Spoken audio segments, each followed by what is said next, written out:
नमस्कार, जया लिटरेचर में आप सबका बहुत बहुत स्वागत है और मैं हूँ जयंती। आज मैं आपके लिए मुंशी प्रेमचंद जी की कहानी सती चिंता देवी लेकर प्रस्तुत हूँ। तो चलिए सुनिए कहानी सती चिंता देवी। 2 शताब्दी से अधिक बीत गए हैं, पर चिंता देवी का नाम चला आता है। बुंदेलखंड के एक बीहड़ स्थान में आज भी मंगलवार को सहस्रों स्त्री पुरुष चिंता देवी की पूजा करने जाते हैं। उस दिन यह निर्जन स्थान सुहाने गीतों से गूंज उठता है। टीले और टोकरे रमणियों के रंग बिरंगे वस्त्रों से सुशोभित हो जाते हैं। देवी का मंदिर एक बहुत ऊंचे टीले पर बना हुआ है। उसके कलश पर लहराती हुई लाल पताका बहुत दूर से दिखाई देती है। मंदिर इतना छोटा है कि उसमें मुश्किल से एक साथ 2 आदमी समा सकते हैं। भीतर कोई प्रतिमा नहीं है, केवल एक छोटी सी वेदी बनी हुई है। नीचे से मंदिर तक पत्थर का जीना है। भीड़ भाड़ में धक्का खाकर कोई नीचे न गिर पड़े, इसलिए जीने की दीवार दोनों तरफ बनी हुई है। यही चिंता देवी सती हुई थी, पर लोक रीति के अनुसार वह अपने मृत पति के साथ चिता पर नहीं बैठी थी। उनका पति हाथ जोड़े सामने खड़ा था, पर वह उसकी ओर आंख उठाकर भी न देखती थी। वह पति शरीर के साथ नहीं, उसकी आत्मा के साथ सती हुई। उस चिता पर पति का शरीर न था, उसकी मर्यादा भस्मीभूत हो रही थी। यमुना तट पर कालपी नाम का एक छोटा सा नगर है। चिंता उसी नगर के एक वीर बुंदेल की कन्या थी। उसकी माता उसकी बाल्यावस्था में ही परलोक सिधार गई थी। उसके पालन पोषण का भार पिता पर पड़ा। संग्राम का समय था, योद्धाओं को कमर खोलने की भी फुर्सत न मिलती थी। वे घोड़े की पीठ पर भोजन करते और उसी पर बैठे बैठे झपकियां ले लेते थे। चिंता का बाल्यकाल पिता के साथ समर भूमि में कटा। बाप उसे किसी खोह में या वृक्ष की आड़ में छिपाकर मैदान में चला जाता। चिंता निःशुल्क भाव से बैठी हुई मिट्टी के किले बनाती और बिगाड़ती। उसके घरौंदे थे, उसकी गुड़िया ओढ़नी न उड़ती थी। वह सिपाहियों के गुड्डे बनाती और उन्हें रण क्षेत्र में खड़ा करती थी। कभी कभी उसका पिता संध्या समय भी न लौटता, पर चिंता को भय छू तक न गया था। निर्जन स्थान में भूखी प्यासी रात दिन भर बैठी रह जाती। उसने नेवले और सियार की कहानियाँ कभी न सुनी थी, वीरों के आत्मोत्सर्ग की कहानियाँ, और वह भी योद्धाओं के मुँह से सुन सुनकर वह आदर्शवादिनी बन गई थी। एक बार 3 दिन तक चिंता को अपने पिता की खबर न मिली। वह पहाड़ी की खोह में बैठी मन ही मन एक ऐसा किला बना रही थी जिसे शत्रु किसी भांति जान न सके। दिन भर वह उसी किले का नक्शा सोचती और रात को उसी किले का स्वप्न देखती। तीसरे दिन संध्या समय उसके पिता के कई साथियों ने आकर उसके सामने रोना शुरू किया। चिंता ने विस्मित होकर पूछा, दादाजी कहाँ हैं? तुम लोग क्यों रोते हो? किसी ने इसका उत्तर न दिया। वे जोर से धाड़े मार मार कर रोने लगे। चिंता समझ गई कि उसके पिता ने वीर गति पाई। उस 13 वर्ष की बालिका की आंखों से आंसू की एक बूंद भी न गिरी। मुख जरा भी मलिन न हुआ, एक आह भी न निकली। हंसकर बोली, अगर उन्होंने वीर गति पाई तो तुम लोग रोते क्यों हो? योद्धाओं के लिए इससे बढ़कर और कौन सी मृत्यु हो सकती है? इससे बढ़कर उनकी वीरता का और क्या पुरस्कार मिल सकता है? यह रोने का नहीं, आनंद मनाने का अवसर है। एक सिपाही ने चिंतित स्वर में कहा, हमें तुम्हारी चिंता है, तुम अब कहाँ रहोगे? चिंता देवी ने गंभीरता से कहा, इसकी तुम कुछ चिंता न करो दादा, मैं अपने बाप की बेटी हूँ। जो कुछ उन्होंने किया वही मैं भी करूँगी। अपनी मातृभूमि को शत्रुओं के पंजे से छुड़ाने में उन्होंने प्राण दे दिए। मेरे सामने भी वही आदर्श है। जाकर अपने आदमियों को संभालिए। मेरे लिए एक घोड़ा और हथियारों का प्रबंध कर दीजिए। ईश्वर ने चाहा तो आप लोग मुझे किसी से पीछे ना पाएंगे, लेकिन यदि मुझे पीछे हटते देखना तो तलवार के एक हाथ से इस जीवन का अंत कर देना। यही मेरी आपसे विनय है। जाइए, अब विलंब न कीजिए। सिपाहियों को चिंता की ये वीर वचन सुनकर कुछ भी आश्चर्य नहीं हुआ। हाँ, उन्हें यह संदेह अवश्य हुआ कि क्या कोमल बालिका अपने संकल्प पर दृढ़ रह सकेगी। 5 वर्ष बीत गए। समस्त प्रांत में चिंता देवी की धाक बैठ गई। शत्रुओं के कदम उखड़ गए। वह विजय की सजीव मूर्ति थी। उसे तीरों और गोलियों के सामने निशंक खड़े देखकर सिपाहियों को उत्तेजना मिलती रहती थी। उसके सामने वे कैसे कदम पीछे हटाते। कुमलांगी युवती आगे बढ़े तो कौन पुरुष पीछे हटेगा। सुंदरियों के सम्मुख योद्धाओं की वीरता अजय हो जाती है। रमणी के वचन बाण योद्धाओं के लिए आत्मसमर्पण के गुप्त संदेश हैं। उसकी एक चितवन कायरों में भी पुरुषत्व प्रवाहित कर देती है। चिंता की छवि कीर्ति ने मनचले सूरमाओं को चारों ओर से खींच खींच कर उसकी सेना को सजा दिया। जान पर खेलने वाले भौरे चारों ओर से आ आकर इस फूल पर मंडराने लगे। इन योद्धाओं में रत्न सिंह नाम का एक युवक राजपूत भी था। यूं तो चिंता के सैनिकों में भी सभी तलवार के धनी थे, बात पर जान देने वाले, उसके इशारे पर आग में कूदने वाले, उसकी आज्ञा पाकर एक बार आकाश के तारे तोड़ लाने को भी चल पड़ते। किंतु रत्न सिंह सबसे बढ़ा हुआ था। चिंता भी हृदय में उससे प्रेम करती थी।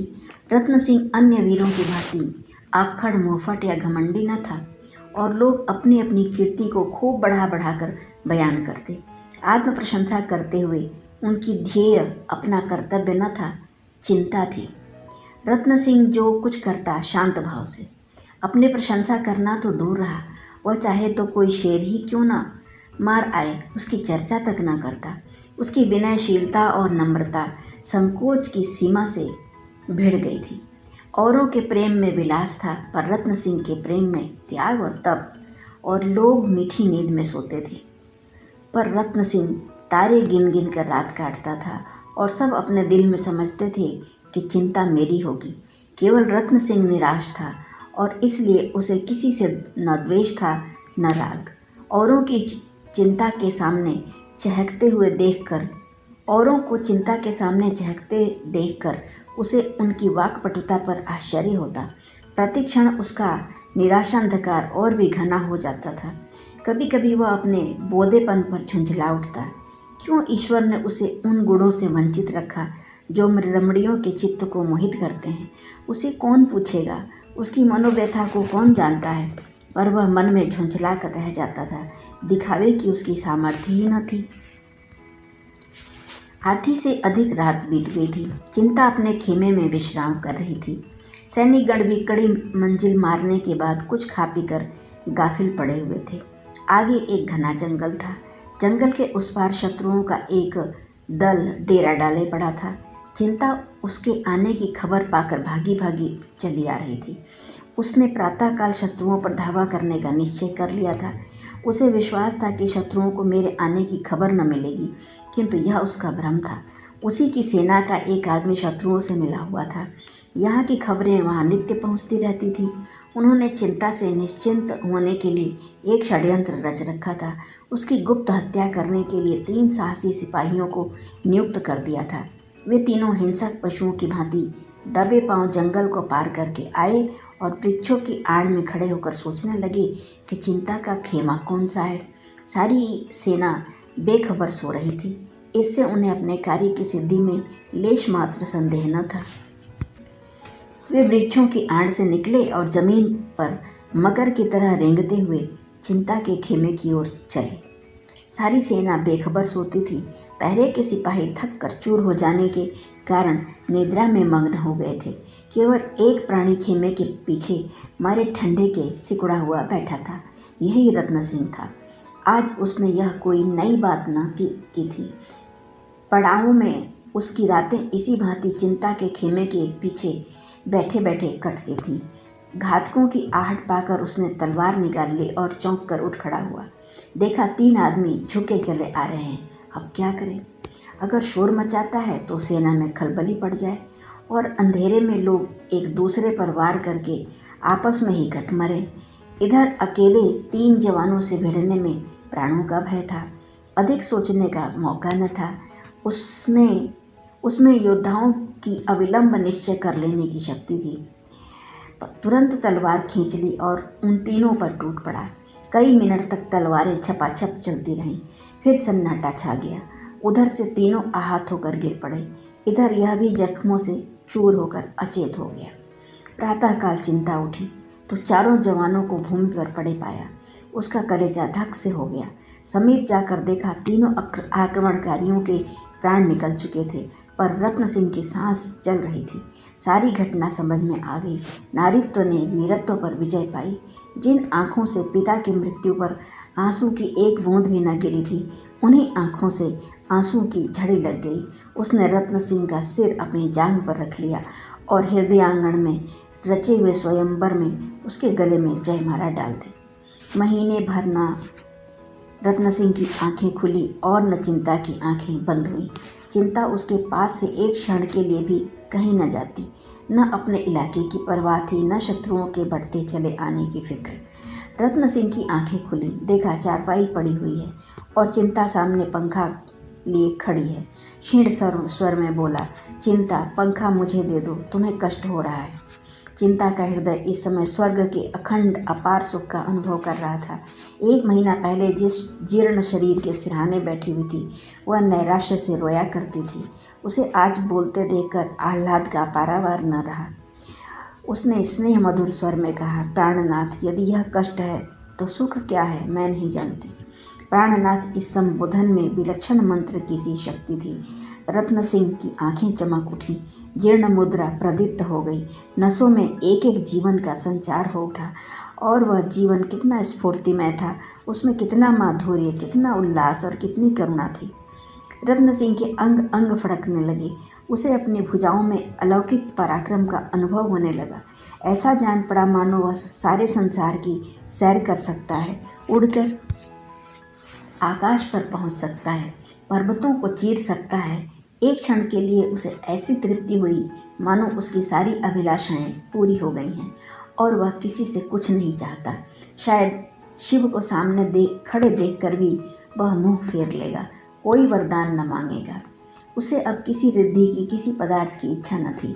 उसे गर्व हो रहा था मानो उससे अधिक सुखी, उससे अधिक भाग्यशाली पुरुष संसार में और कोई न होगा। रत्न सिंह ने उठने की चेष्टा करते हुए कहा, बिना तप के सिद्धि नहीं मिलती। चिंता अभी अपना वाक्य पूरा भी न कर पाई थी कि उसी प्रसंग में बोली, हाँ, आपको मेरे कारण अलबत्ता दुस्सह यातना भोगनी पड़ी। चिंता ने रत्न सिंह को कोमल हाथों से लिटाते हुए कहा, इस सिद्धि के लिए तुमने तपस्या नहीं की थी। झूठ क्यों बोलते हो? तुम केवल एक अबला की रक्षा कर रहे थे। यदि मेरी जगह कोई दूसरी स्त्री होती तो भी तुम इतने ही प्राणपण से उसकी रक्षा करते। मुझे इसका विश्वास है। मैं तुमसे सत्य कहती हूँ, मैंने आजीवन ब्रह्मचारिणी रहने का प्रण कर लिया था, लेकिन तुम्हारे आत्मोत्सर्ग ने मेरे प्रण को तोड़ डाला। मेरा पालन योद्धाओं की गोद में हुआ है। मेरा हृदय उसी पुरुष सिंह के चरणों पर अर्पण हो सकता है जो प्राणों की बाजी खेल सकता हो। रसिकों के हास विलास, गुंडों के रूप रंग और डकैतों के दाव घात का मेरी दृष्टि में रत्ती भर भी मूल्य नहीं। उनकी नट विद्या को मैं केवल तमाशे की तरह देखती हूँ। तुम्हारे ही हृदय में मैंने सच्चा उत्सर्ग पाया और तुम्हारी दासी हो गई। आज से नहीं, बहुत दिनों से। प्रणय की पहली रात थी। चारों ओर सन्नाटा था। केवल दोनों प्रेमियों के हृदयों में अभिलाषाएं लहरा रही थीं। चारों ओर अनुरागमयी चांदनी छिटकी हुई थी और उसकी रहस्यमयी छटा में वर वधू प्रेमालाप कर रहे थे। सहसा खबर आई कि शत्रुओं की एक सेना किले की ओर बढ़ी चली आती है। चिंता चौंक पड़ी। रत्न सिंह खड़ा हो गया और खूंटी से लटकती हुई तलवार उतार ली।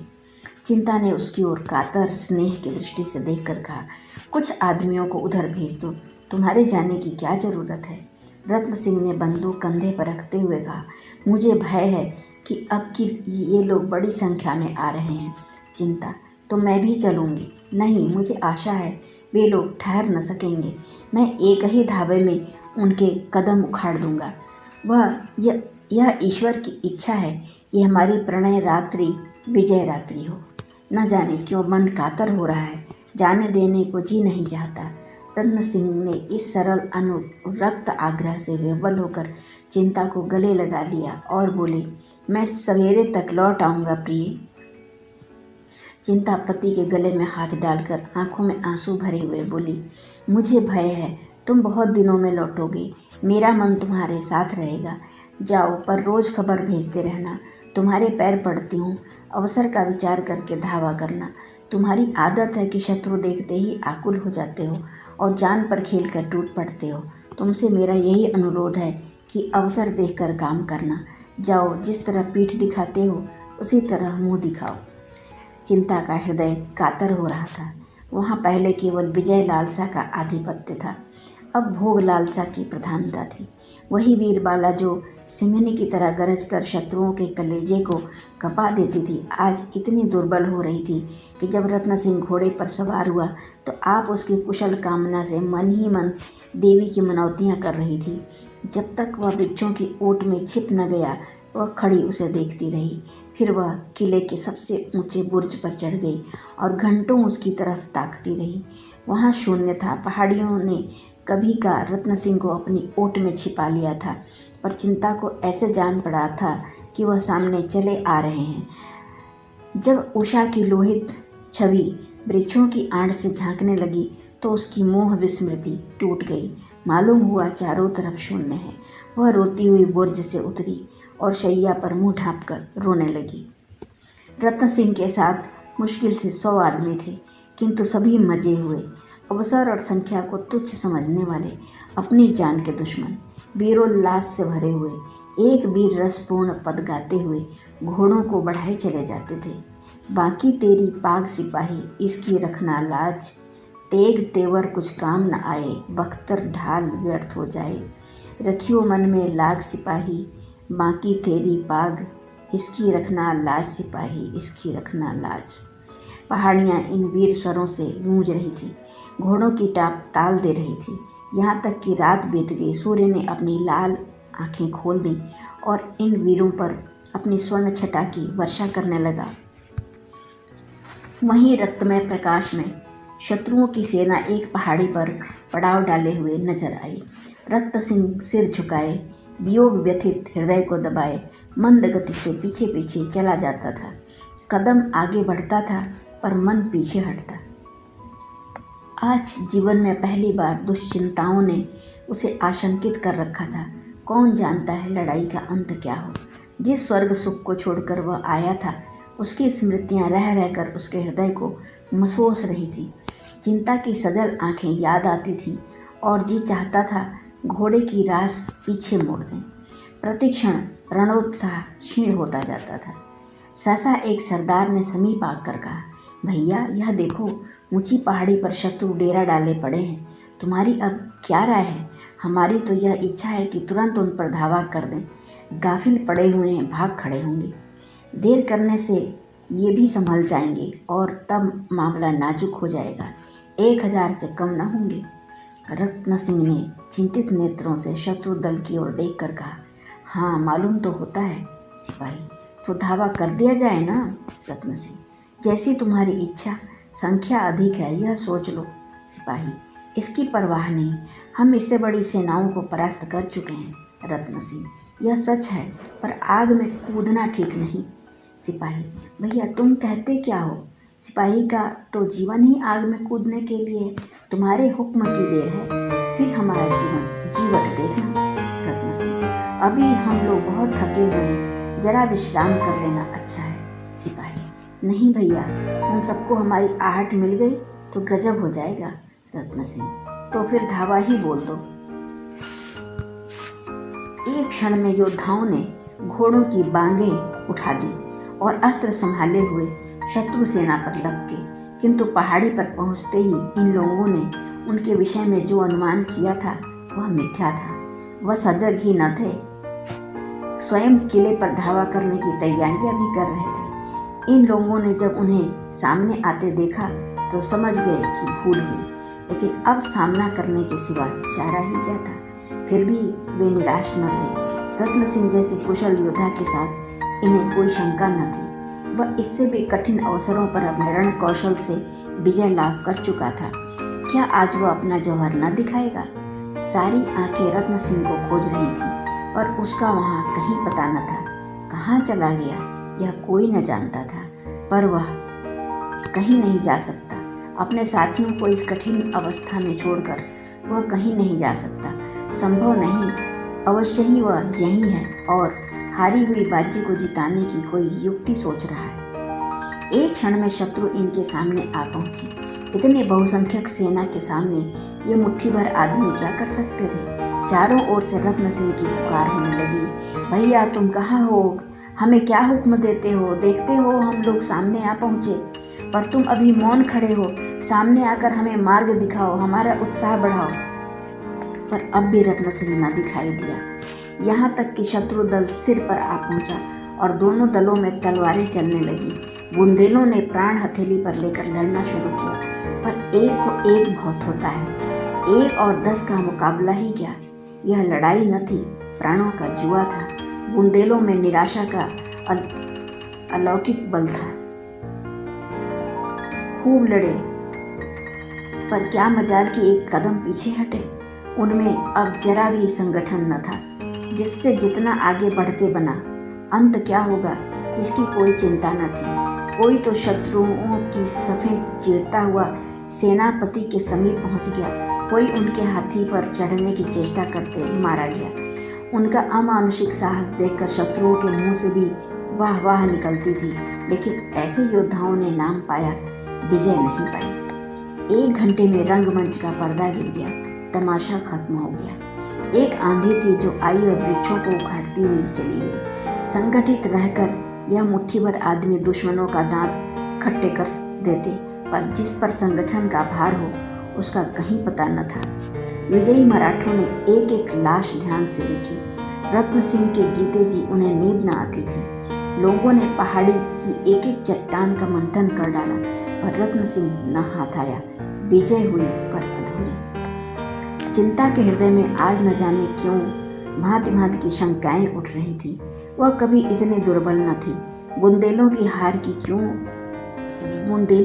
ही क्यों होगी, इसका कोई कारण तो वह न बता सकती थी, पर यह भावना उसके विफल हृदय से किसी तरह निकलती न थी। उस अभागिन के भाग्य में प्रेम का सुख भोगना लिखा होता तो क्या बचपन में ही माँ मर जाती, पिता के साथ वन वन घूमना पड़ता, खोहों और कंदराओं में रहना पड़ता, और वह आश्रय भी तो बहुत दिन न रहा, पिता भी मुंह मोड़कर चल दिए। तब से उसे एक दिन भी तो आराम से बैठना नसीब न हुआ। विधाता क्या अब अपना क्रूर कौतुक छोड़ देगा? आह, उसके दुर्बल हृदय में इस समय एक विचित्र भावना उत्पन्न हुई। ईश्वर उसके प्रियतम को आज सकुशल लाए तो वह उसे लेकर किसी दूर के गांव में जा बसेगी, पतिदेव की सेवा और आराधना में जीवन सफल करेगी। इस संग्राम से सदा के लिए मुंह मोड़ लेगी। आज पहली बार नारीत्व का भाव उसके मन में जागृत हुआ। संध्या हो गई थी। सूर्य भगवान किसी हारे हुए सिपाही की भांति मस्तक झुकाते कोई आड़ खोज रहे थे। सहसा एक सिपाही नंगे सिर, पांव निशस्त्र उसके सामने आकर खड़ा हो गया।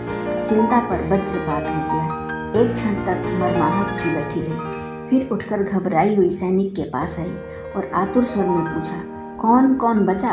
सैनिक ने कहा, कोई नहीं, कोई नहीं, कोई नहीं। चिंता सिर पकड़कर भूमि पर बैठ गई। सैनिक ने फिर कहा, मराठे समीप आ पहुँचे। समीप आ पहुँचे?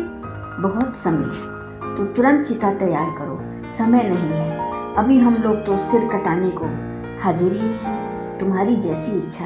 मेरे कर्तव्य का तो यही अंत है। किला बंद करके हम महीनों लड़ सकते हैं, तो जाकर लड़ो। मेरी लड़ाई अब किसी से नहीं। एक और अंधकार प्रकाश को पैरों तले कुचलता चला आता था।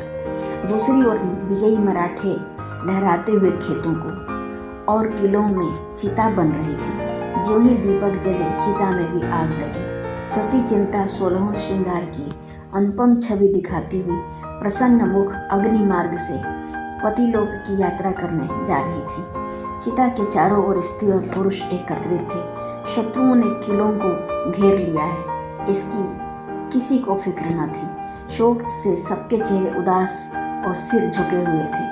अभी कल इसी आंगन में विवाह का मंडप सजाया गया था, जहाँ इस समय चिता सुलग रही है। वहीं कल हवन कुंड था। कल भी इस भांति अग्नि की लपटें उठ रही थी। इसी भांति लोग जमा थे, पर आज और कल के दृश्यों में कितना अंतर है। हाँ, स्थूल नेत्रों के लिए अंतर हो सकता है, पर वास्तव में यह उसी यज्ञ की पूर्णाहुति है, उसी प्रतिज्ञा का पालन है। सहसा घोड़े की टापों की आवाज़ें सुनाई देने लगी। मालूम होता था कोई सिपाही घोड़े को सरपट भगाता चला आ रहा है। एक क्षण में टापों की आवाज़ बंद हो गई और एक सैनिक आंगन में दौड़ा हुआ आ पहुंचा। लोगों ने चकित होकर देखा, यह रत्न सिंह था। रत्न सिंह चिता के पास आकर हाँफता हुआ बोला, प्रिय, मैं तो अभी जीवित हूँ, यह तुमने क्या कर डाला? चिता में आग लग चुकी थी। चिंता की साड़ी से अग्नि की ज्वाला निकल रही थी। रत्न सिंह उन्मत्त की भांति चिता में घुस गया और चिंता का हाथ पकड़कर उठाने लगा।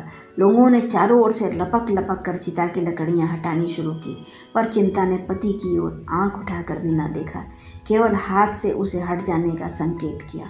रत्न सिंह सिर पीट कर बोला, हाय प्रिय, तुम्हें क्या हो गया? मेरी ओर देखती क्यों नहीं? मैं जीवित हूँ। चिता से आवाज़ आई, तुम्हारा नाम रत्न सिंह है, पर तुम मेरे रत्न सिंह नहीं हो। तुम मेरी तरफ देखो तो मैं ही तुम्हारा दास, तुम्हारा उपासक हूँ, तुम्हारा पति हूँ। मेरे पति ने वीर गति पाई। हाय, कैसे समझाऊँ? अरे लोगों, किसी भांति अग्नि शांत करो, मैं रत्न सिंह ही हूँ। प्रिय, क्या मुझे पहचानती नहीं हो? अग्निशिखा चिंता के मुख तक पहुँच गई। अग्नि में कमल खिल गया। चिंता स्पष्ट स्वर में बोली, खूब पहचानती हूँ, तुम मेरे रत्न सिंह नहीं। मेरा रत्न सिंह सच्चा शूर था। वह आत्मरक्षा के लिए, इस तुच्छ देह को बचाने के लिए अपने क्षत्रिय धर्म का परित्याग न कर सकता था।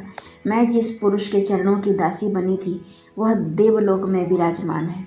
रत्न सिंह को बदनाम मत करो, वह वीर राजपूत था, रण क्षेत्र से भागने वाला कायर नहीं। अंतिम शब्द निकले ही थे कि अग्निज्वाला चिंता के सिर के ऊपर आ पहुंची। फिर एक क्षण में वह अनुपम रूप राशि, वह आदर्श वीरता की उपासिका, वह सच्ची सती अग्नि राशि में विलीन हो गई। रत्न सिंह चुपचाप हतबुद्धि सा खड़ा यह शोकमय दृश्य देखता रहा। फिर अचानक एक ठंडी सांस खींचकर उसी चिता में कूद पड़ा। धन्यवाद। अभी आप कहानी सुन रहे थे सती चिंता देवी। बहुत बहुत धन्यवाद आपका पूरा वीडियो देखने के लिए। बहुत बहुत धन्यवाद।